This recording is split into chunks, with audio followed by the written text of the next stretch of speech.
Suudiler de mezarlık inanışı, kültürü diyelim, geleneği bizdeki gibi değil. Benim arkadaş kayboldu. Şimdi göstereceğim size nereden saldırdıklarını. Vay, ilk defa bu kadar net kum tepesi gördüm. Bir de çok enteresan sanki.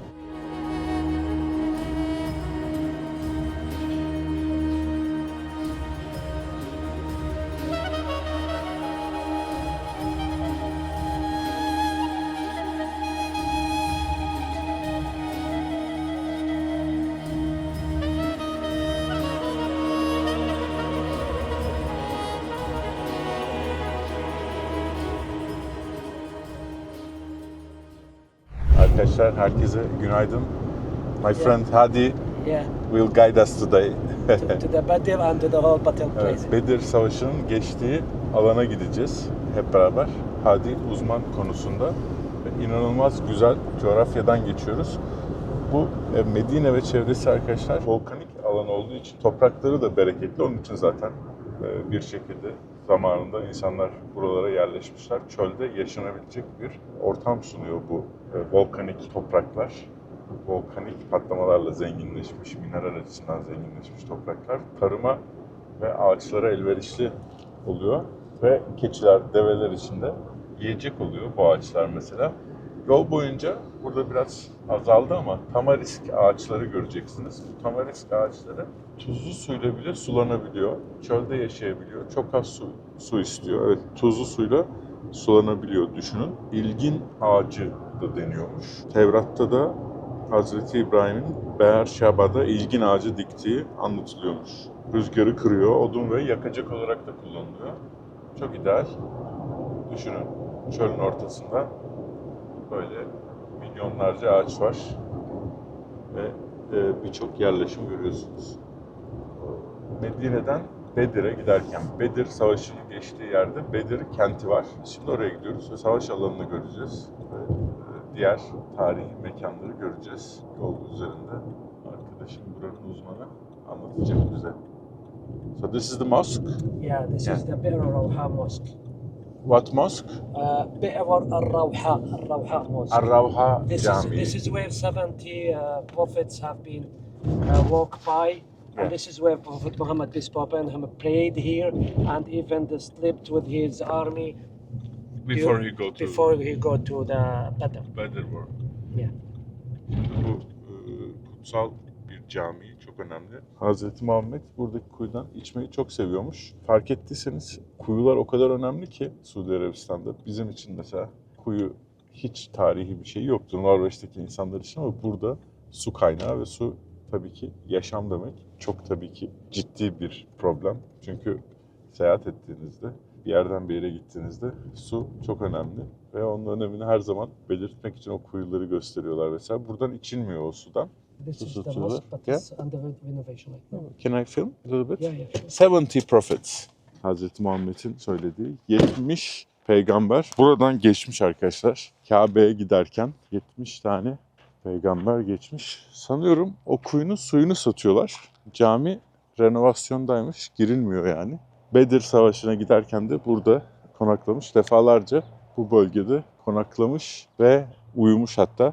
Arkadaşlar biliyorsunuz yıllardır seyahat ediyorum ve tüm gelirlerimizi Darüşşafaka'da depremden zarar görmüş öğrencilere burs olarak veriyoruz. Bu yolculuğumda bana Just English Dil Okulları inanılmaz yardımcı oldu ve hala oluyorlar. O sebeple Just English Dil Okulları'nın Amerika'daki ve Türkiye'deki dil okullarını tercih etmenizi tavsiye edeceğim ve size küçük bir karşılaştırma yapacağım. Dil nasıl öğrenebilirsiniz? Dünyayı gezmek dışında ticarette, iş hayatında İngilizce artık çok önemli. Her şeyden önemli. Peki İngilizceyi nasıl öğrenebilirsiniz? İlk olarak üniversitelerin hazırlık bölümünde öğrenebilirsiniz. Şöyle dönüyorum. Arkadaki manzarayı da görün. 600 bin lirayla 2 milyon lira arası öderseniz üniversitelerin hazırlık bölümlerinde İngilizceyi size öğretebilirler. Bunun dışında Just English'te ya da herhangi bir dil kursuna giderseniz 80 bin ila 200 bin lira arasında dil eğitimi alabilirsiniz ya da çocuklarınızı aldırabilirsiniz. Ve üçüncü şıkta şöyle yapay zeka ile öğrenebilirsiniz. Evet, bu da size neredeyse 0 liraya patlar. Tabii ki Just English yapay zeka devrimini görmezden gelmiyor. Aynı zamanda yapay zeka destekli eğitim ile en iyi öğrenme yöntemini sunuyor. Oy kedilere bakın. Suudi Arabistan'da kedileri çok seviyorlar ya bizim gibi. Oha daha çok çıktı şimdi.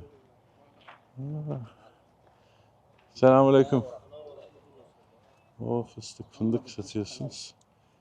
Thank you. Aa, bunlar ne ya? So many cats. Bangladesh. No? Kaşmir ha, Kaşmir. Ah, you're flying the drone. Drone da uçuruyoruz. Bu benim arkadaşımın drone'u. Siz drone getirip uçurmayın. Benden görüp. Yani kendisi Suudi olduğu için muhtemelen drone lisansı da var. Almasınlar siz onu bilmiyorum yani. Hani bir araştırıp drone getirin. Çünkü yasak olabilir. Yani çok dünyanın birçok ülkesinde yasak artık. Çünkü ciddi bir silah oluyor. He?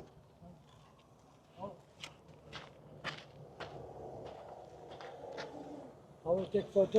Huh? For the Yeah. mosque for you. That's good. Or maybe you can make a video better or Alright, photo. Okay. I'll make you photo. Kedi. Cat is like so curious. Meraklı kedi o. Çok komik değil mi ya? Normalde hayvanlar korkar. Bak nasıl bakıyor. Baba öbürleri de geldi. Çok iyi ya. Yine bahsettiğim ağaçlara yakından bakalım. Böyle arkadaşlar şu vadi boyunca bu ağaçlar yani orman olmuş. Tabii çölde ne kadar orman olursa. Ama çok önemli yani ciddi anlamda. Keçiler için, develer için. Ve besin. Dikenli dikenli. Develeri biliyorsunuz. Dikenli dikenli yutuyorlar her şeyi. Hacılar geldiler. Arkamızdan nereli acaba bunlar? Malezya, Endonezya çok var. Kedilere bir daha yemek getireyim ya. Çok tatlılar. Baba kendini nasıl sevdiriyor? Bak. Kendini sevdiriyor karşılığında mama alacak bak. Çete geliyor diğer çete bak. Nasıl koşuyor bak. Ben de istiyorum. Ne oluyor? Şurada önce bir kontrol edelim de. Çünkü çok kedi var arkadaşlar. Gerisi kalıyor baba. Bak. Bahsettiğimiz kuyu bu ama This is the old well. This is, Ah. see? Yeah. This well is the one of the most famous okay. landmarks in the our area, where Prophet Muhammad peace be upon him have been sitting in here, and Yeah. he drank from it, and during his traveling and a lot of things. Evet, bu kuyu kapalı arkadaşlar. Cami de kapalı. Yani o suları ben size almanızı tavsiye etmem. Çünkü bu kuyudan olma şansı çok düşük. Yani buradaki kuyular ne kadar büyük. Havuz gibi böyle. Baha. Bir çeşit baha işte. Güneşin gücünü görüyor musunuz? Daha sabahın köründeyiz ama.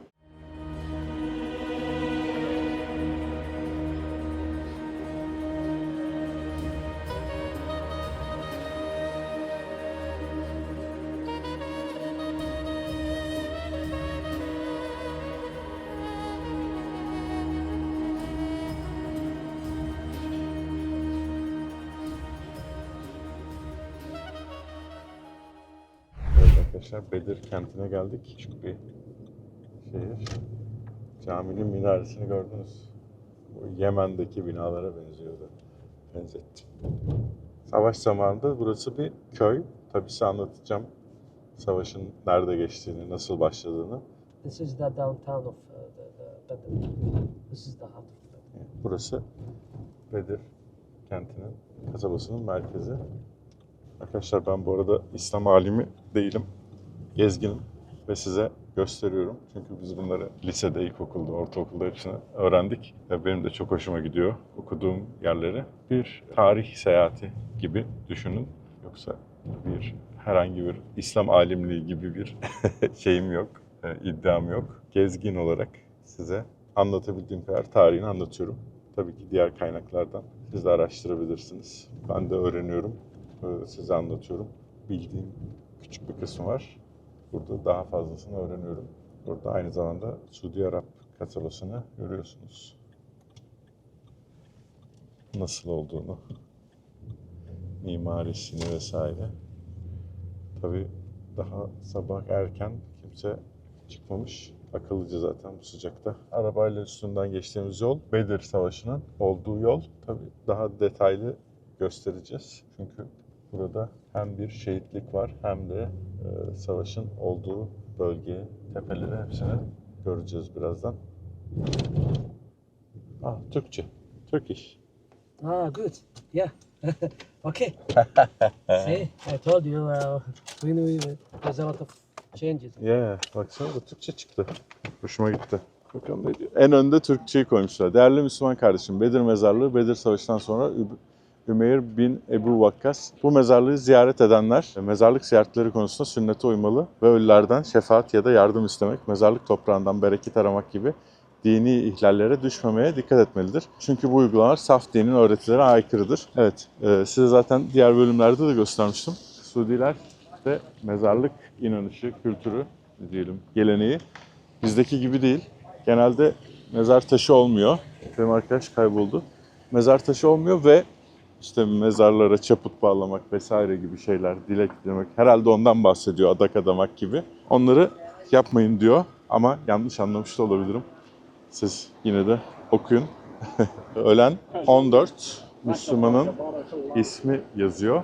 Tabii Arapça okuyamadığım için şey yapıyorum ama bu savaşta 14 Müslümanların tarafından 14 kişi şehit oluyor. Onların ismi yazıyor.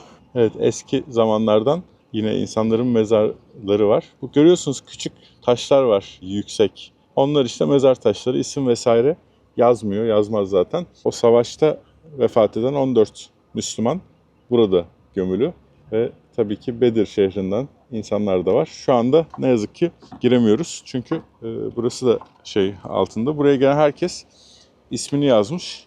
Evet, ifşa alıyoruz. Yiğit Karameşe, Nurgün Karameşe, Resul Sepetçi, Simge Sepetçi, İsmail Sepetçi, Seda Meşe, Sedat Meşe, Selahattin Tarak, Arzu Tarak, Muhammed Ali. Vallahi kardeşim siz yazmışsınız. Tabii her yerden var. Bence yazmamak daha doğru. Aleykümselam. Yazmamak daha doğru bence. Ama herkes yazmış. Bilemedim yani. Evet, burası Bedir Şehitliği. Kapalıymış bu arada bu mezarlık. Çünkü artık dolmuş tamamen. Ve renove edip tekrar açacaklarmış. Ama ne zaman olur bilmiyoruz. 5 sene olmuş zaten. Covid'e denk geliyor hep zaten ya. Arkadaşlar El Arish Camii'ne geldik. Burası El Arish gölgelik alan demek. Yani böyle tente gibi bir anlamı varmış. Burada tepenin üzerinde savaş kısmında Hazreti Muhammed burada gölgelik bir alanda, yani üzerinde böyle belki hurma ağacının, palmiye ağacının yaprakları olduğu bir alanda savaşı yönetiyormuş ve buradan, tam bu alandan, yani onu anmak için yapılan bir cami, bu alandan savaşın başlamasını emretmiş. Sonra kendisi de zaten katılmış. No filming? From outside? Yeah. It's okay. İçeri film çekmek yasak, video. Savaş alanının... Aleykümselam. Türk müsünüz siz? Ha? Merhaba. Canım kız. Buradaki tenteden savaşı yönetiyor. Sonra savaşın başlama emrini veriyor ve savaş başlıyor. Dediğim gibi mezarlıkta savaş alanının bir parçası. İlk girdiğimiz mezarlıkta. Yani buradan savaşı başlatıyor.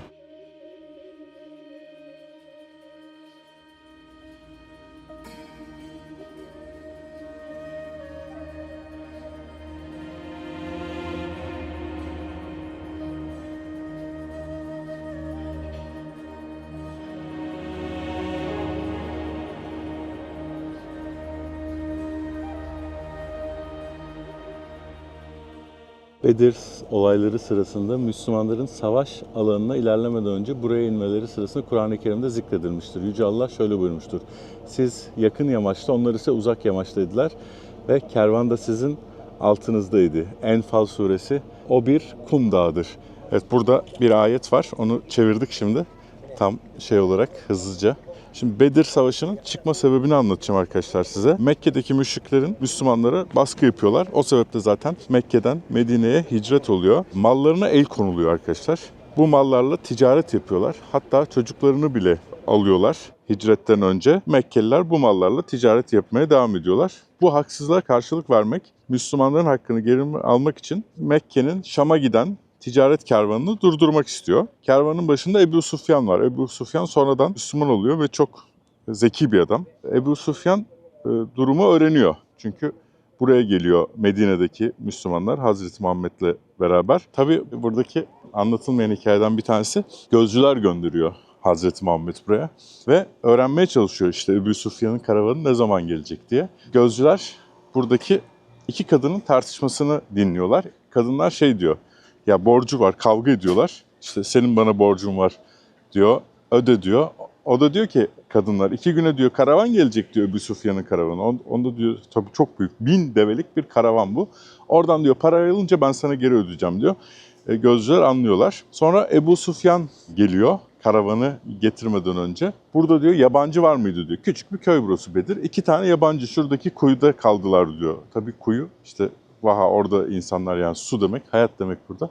Ve Ebu Süfyan gidiyor onların kaldığı bölgeye ve şey yapıyor. Kalan adamların devesinin dışkısını alıyor. Şey yapıyor. Bir bakıyor Medine hurması çok ünlüdür biliyorsunuz. O çekirdekten anlıyor ki Medine hurması diyor bu develer diyor Medine'den sahil yolundan gidiyor Ebu Süfyan. Burayı es geçiyor. Ondan sonra Mekke'ye çok hızlı bir tane deveyle adamını yolluyor. İşte savaşçı adamı. Diyor ki bakın diyor Müslümanlar sizin mallarınıza el koyacak. Gelin diyor kurtarın diyor Mekke'deki Kureyşi kabilesine. Haber yolluyor. Bu haber geliyor. Ebu Celil büyük bir ordu yolluyor arkadaşlar. Büyük bir ordu toplayarak yola çıkıyor kendisi. Müslümanlarda ise daha küçük bir ordu var. Asıl amaç yani kervanı yakalayıp adalet sağlamak bir şekilde. Ama tabii ki Mekkelilerin ordusu gelince durum değişiyor ve savaşa dönüşüyor. Kureyşiler buraya geliyor ve bu alanda savaş başlıyor. Size sebeplerini açıkladım. Şimdi savaş alanına inelim. Dediğim gibi buradaki caminin sebebi Hazreti Muhammed'in savaşı buradan yönetmesi. Sonra kendisi de iniyor ve savaşa katılıyor. Evet. Bu Bedir'i rotanıza katabilirsiniz. Geldiğiniz zaman bence güzel bir tecrübe.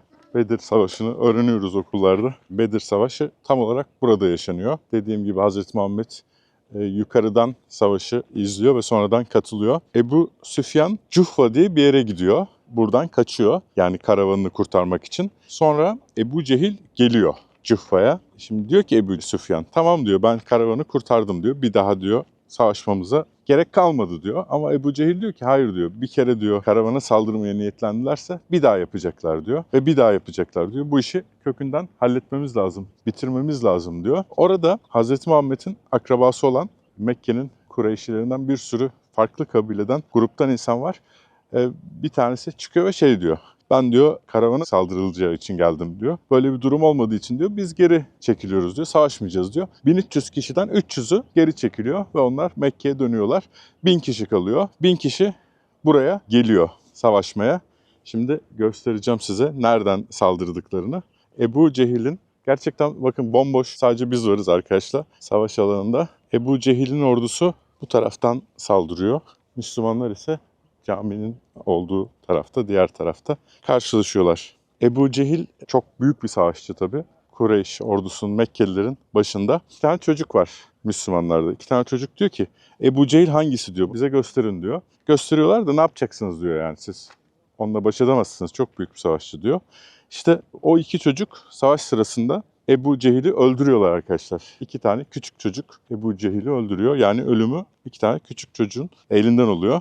Böyle Ebu Cehil'in ordusu da buradan saldırıyor. Müslümanlar 313 kişiler. 70 kişi Ebu Cehil'in ordusuna ölüyor. 70 tanesi de Müslümanlar tarafından rehin alınıyor. Sabah başlıyor savaş. Arap geleneğine göre 3'er kişinin teke tek çarpışmasıyla başlıyor burada. Hazreti Ali, Hazreti Hamza ve Übeyde bin Haris. Bunlar karşıda ise Ütbe bin Rebiya, Şeybe bin Rebiya, Velid bin Ütbe. Bu ilk çarpışmayı Müslümanlar kazanıyor. Ebu Cehil öldürüldüğünde panikliyor Mekke ordusu ve kaçışmaya başlıyorlar. Şimdi arkadaşlar savaş alanını hiç kimse olmadan çekebiliyorum. Ne kadar güzel. Ya siz takip etmeyin beni. Ben size ne demiştim? Kanal açtığımızda gösterebildiğim her yeri göstereceğim demiştim. İşte. Evet. Bitti mi? Bitmedi. Devam ediyoruz.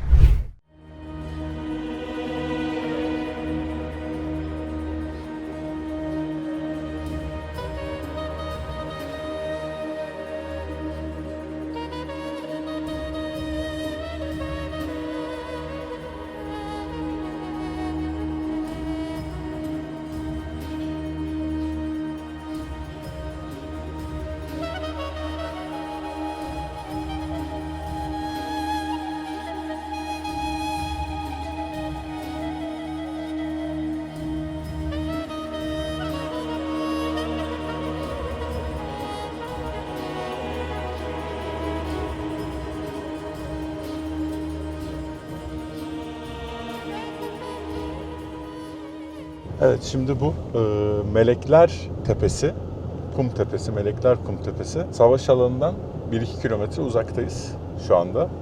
Ve şimdi gidiyoruz, orada size anlatacağım olayı. Vay, ilk defa bu kadar net bir kum tepesi gördüm. Bir de çok enteresan, sanki sadece burası var. Yani hiç It looks like it's the only place here with the sand dune, you know? Yeah, only a small one here, Yeah. but this is the big dune. This is called Yeah. Angel's Dunes. Melekler Tepesi. Oh. Aleykümselam. Ha.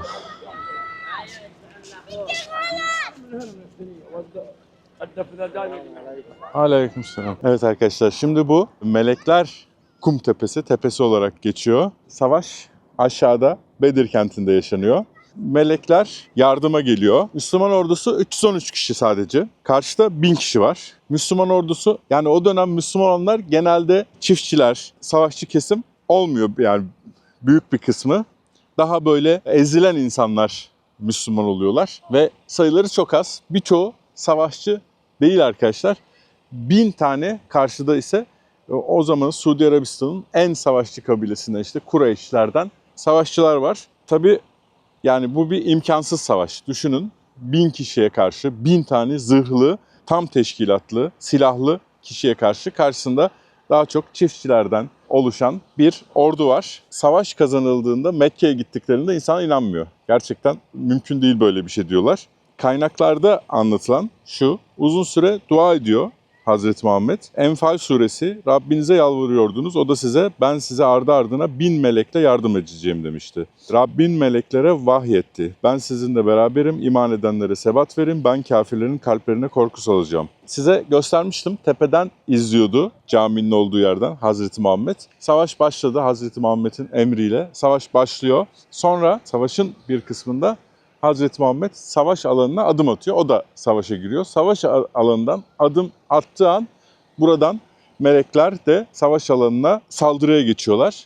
Ve melekler de savaşa dahil oluyor. İslam alimleri bunu iki şekilde yorumluyorlar. Bir manevi yardım edildiğini söylüyor bazıları. Melekler Müslümanlara moral ve sebat verdi. Düşmanların kalbine korku saldı dönüyor. Yani ilahi bir yardım, psikolojik destek. İkincisi, bazı rivayetlerde İbn Hişam, Taberi, İbn Kesir meleklerin gerçekten savaşıp düşman öldürdüğünü söylüyorlar. Ebu Cehil'in oğlu İkrime daha sonra Müslüman olunca şöyle diyor: savaşta üzerimize inen beyaz giyimli süvariler gördüm. Onların insana benzemediğini fark ettim. İbn Abbas rivayet ediyor: o gün atlı birinin düşmanın başını kestiğini gördüm ama o kişi bizden değildi diyor. Bu tepe bugün yine Melekler Tepesi olarak adlandırılıyor. Dev bir kum tepesi. İlginç kısım, bakın arkadaşlar, hiç kum tepesi yok etrafta başka. Ve ben çok dikkatliyimdir. Tüm geldiğimiz yol boyunca hiç kum tepesi görmedim. Zaten görsem çekerdim direkt. Yani gözden kaçırmış olabilirim, herkes olabilir ama bir de bu karşıda burası var. Burası o kadar kayalıklarla karışık bir kum tepesi ama bu bizim bildiğimiz hani Sahra Çölü'nde ya da işte Arap çöllerindeki o kafamızdaki kum tepeleri. Ben çok sıcak olduğu için çıkmayacağım. Gelirseniz çıkın ama. Yani arkadaşım yine drone'la çekim yapıyor. Size muhteşem drone görüntüleri de göstereceğiz. Eğer bana verirse, zaten benim için çektiğini söyledi ama yine de Söz vermeyeyim. Unuturuz, şey olur, kaybolur. Öyle. Merhaba. Nasılsın? Kaşmirli misin sen? Halal, kaju. Where are you from? Yaman, Yaman, Yaman. Yemen. Thank you. Yes, Thank you. halal, No, halal. no, I know. Thank you very much. Yemenli. Very beautiful. Thank you, brother. You're flying the, let me see the... Yeah, I need. Süper, süper. This is the let me take it back. And Wow. like Çok this. güzel. See, this is where we are now. Yeah.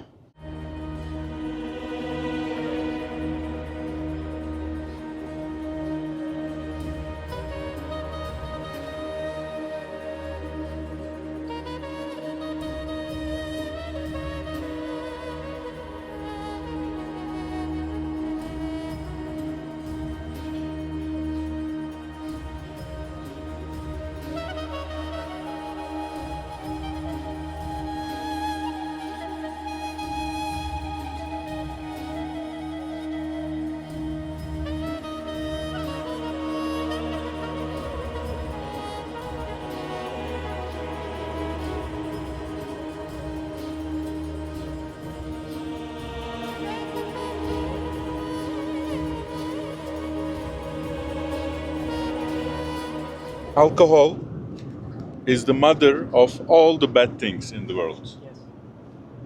Yes. They claim Hazreti Muhammad said this. Did you hear before? Yeah, I heard it before, but it's not going back to Muhammad, peace be upon him. No. No. You don't After that. After. Can you check? Yeah. Maybe it is. Yeah, I will check. Okay. I wait for you. Alkol bütün kötülüklerin anasıdır sözünün Hazreti Muhammed'e ait olup olmadığını buradaki Suudi Araplara soruyorum. Hiçbiri duymamış bunu. Kendi Arapça şu an. You found out? Uthman bin Affan is the one who said. It is اجتنبوا الخمر فإنها أم الخبائث. This is called by Uthman bin Affan radiyallahu anh. Uthman, the third Khalifa. Hazreti Osman. Also Hazrat Uthman, yes. We say Hazreti. Hazrat Uthman, yes. Hazreti Osman. And not Hazreti Muhammad. No, Hazrat Hazrat. In Turkey, people think it's from. Some people think it's from Hazreti Muhammad. No, Hazrat Muhammad, peace be upon him, he forbidden the wine and Yes. the drinks. It was allowed at the beginning. It was not first the wine and was prohibited in 3 stages, not directly. First of all, he said, do not come to pray if you are drunk. Yes. Second, he said, get away from the wine and drinks because it is a devil thing, evil thing to do. Then the last thing he said, it is forbidden for all Muslims. Bütün Yes.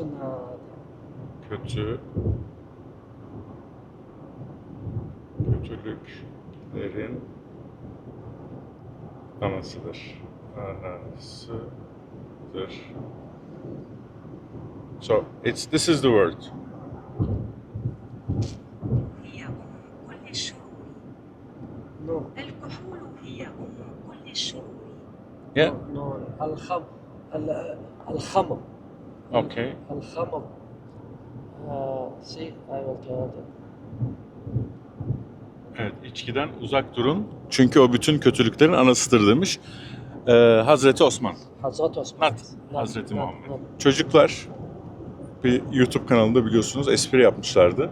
Onun Hazreti Muhammed'in sözleri dalga geçtiklerini iddia ettiler. Ama bakın çok entelektüel bir çocuk ve hem hac rehberi hem de umre rehberi ve Suudi tarihi hakkında da bana bilgiler veriyor. Bu adam hayatını hiç duymamış ve kesinlikle öyle bir şey yok dedi. Sonra araştırdı.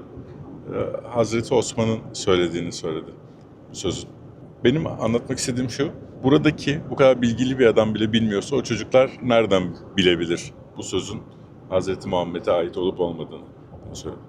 Arkadaşlar inanılmaz güzel dağ manzaraları eşliğinde dönüyoruz Medine'ye. Sadece bu yollar için gelmeye değer. O kadar güzel ki yollar, dağlar, ulu dağlar, binlerce metre. Hadi, şükran.